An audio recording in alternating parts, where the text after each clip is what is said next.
Chapter 7. Cam met Jesse as soon as he stepped through the door. I got your message and Kara will be here shortly. She had to get some gas on the way. No worries and thanks, man. I've got Penny keeping Brie company. Cam's brow arched and he rubbed his strong chin. Brie, huh? Decided to give the girl a chance after all? Jesse shrugged. I saw a different side of her. I'm still not sure, but I'm taking the opportunity to get to know her. Right on, man. Sometimes they surprise you. Cam clapped him on the shoulder and the two joined the rest of the men in the briefing room. Good, everyone's here, Patrick said when they entered. We've got a situation at the penitentiary. Some inmates escaped their cells and have the place on lockdown. I'm not going to lie, this will be dangerous and a long night. We're ready, boss, Brendan said. The rest of the group nodded, and they all headed to the weapon room to mount up. "Ah, here she is," Penny said, as a petite blonde opened the front door. "Kara, this is Brie." Kara was nothing like Brie imagined. Cam was so large and muscular, and Kara was tiny. He must dwarf her. "Nice to meet you, Brie. I hear you need a ride." Kara stuck out her hand and Brie shook it. She had a slight southern accent, and Brie wondered how she and Cam had met.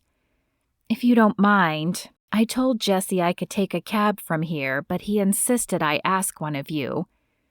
Kara smiled and winked at Penny. "Yep, that's our Jesse, always the gentleman.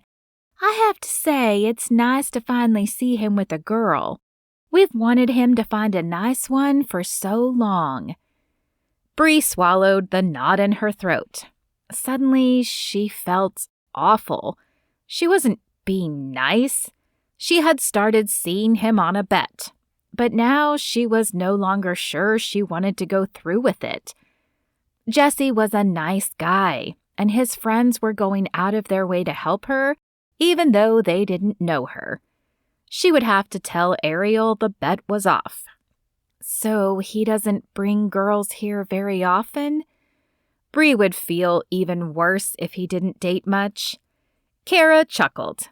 "Honey, he's never brought a girl here. In fact, I've only heard Cam mention a girl once or twice." Brie felt like scum. She wasn't sure how she felt about Jesse romantically, but she enjoyed his company. Not only would she have to call off the bet, but she'd have to make sure he never found out about it. "Anyway, you ready?" Brie nodded and followed Kara out to her car. "Where to?" she asked as the girls buckled in. 71 Late Street. Kara performed a double take and let out a low whistle. "Whoa, that's upscale. I gotta say, I did not expect that. Jesse is usually much more low-key." Brie blushed. "It's my father's money. I certainly haven't earned any of it." She had never thought about the image she emitted because all her friends were the same. But seeing herself through Jesse's and his friends' eyes made her feel like the snobby rich girl he had thought she was. In truth, she was that girl, but she was beginning to desire something more. Something that made her Brie Carter instead of billionaire Phil Carter's daughter. If only she knew what that was. The SWAT SUV rolled up to the penitentiary and Patrick began calling out instructions. "Jared, you and Carter are with me. We'll take cell block A. Cam, Brendan, and Jesse, you take cell block B." He handed a tablet to Cam, who shoved it in an interior pocket of his jacket. "Inmate and guard photos are uploaded. You check everyone. Don't just accept a guard at face value. We're looking for 4 inmates in particular." He read their names and flashed their pictures up for the men to see. "Communication will be via radio, so make sure you have your ears in. Keep your eyes open and watch each other's backs." The group nodded and separated into their teams.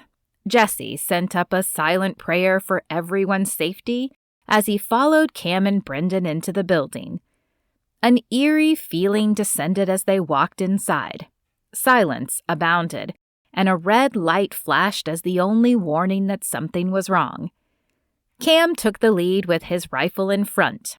Brendan took the middle position, and Jesse brought up the rear. It was a position that took time to get used to, as he needed to walk backwards most of the time to keep their flank protected. The hallway opened into a large room, and a commotion off to the right grabbed their attention. "This is the New York SWAT team," Cam called. "Come out with your hands up." "We're not going back in," a voice called back. "Y'all gonna have to kill us first." "No one wants to kill anybody today," Cam hollered back. "You guys just put down any weapons that you have and come out nice and easy." The response was a round of gunfire in their direction. Jesse, Brendan, and Cam rolled into position and fired back, trying to aim low to injure and not kill. When the shots ceased, Jesse heard a different voice. "Come on, man. They've got more firepower than we do. I don't want to die today." "Fine." The voice was low and angry, but a gun clattered to the floor and soon slid into view from the inmate's kick. Brendan took the lead in retrieving the weapon as Cam and Jesse covered his back. A minute later, 2 inmates came out from behind the half wall. One was bleeding from his shoulder, the other from a shot to the leg. "Get them patched up, Jesse. I'll send over what we have to Pat." Jesse pulled the medical bag out of his pack and assessed the 2 men. The leg injury appeared worse, so while Brendan held a gun on both inmates, Jesse retrieved the gauze and began attending to the wound. "Why are you fixing us up?" the man asked. "We were set to kill you." Jesse looked up at the man who had gang tattoos on his face and lower arms. He had probably lived a hard life. "Because my partner was right. We don't want to take lives. Sometimes we must to defend ourselves, but our job is to save as many as we can. As a unit and a decent human being, we couldn't stand here and watch you bleed to death. Whatever you've done to land here, you're still a human being who deserves the same rights to care as everyone else." The inmate looked at him with narrowed eyes. "I've never met anyone who speaks like you. What makes you so different?" Jesse finished wrapping the wound as he contemplated how much he should say. He chose to keep it simple. "God." "What do you mean you want to call the bet off?" Ariel asked, as they sat in Brie's heat-controlled pool. The outside air might be cool, but she was able to control the temperature of her deck and that of the pool.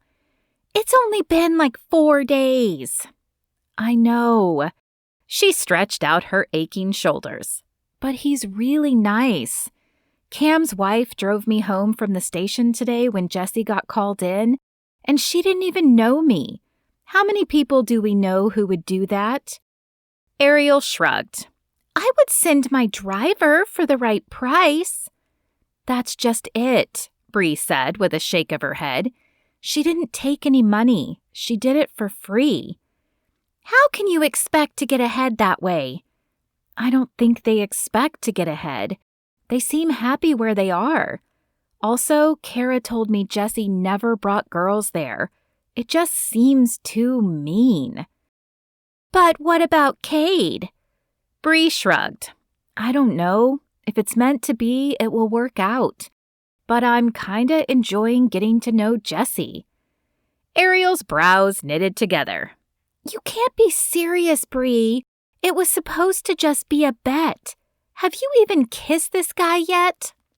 "Not yet. He said he doesn't kiss unless he's sure he could see a relationship." Ariel's nose wrinkled in an unattractive gesture. "Why would he do that? If I don't like the way a guy kisses, then I know there's no need to pursue a relationship.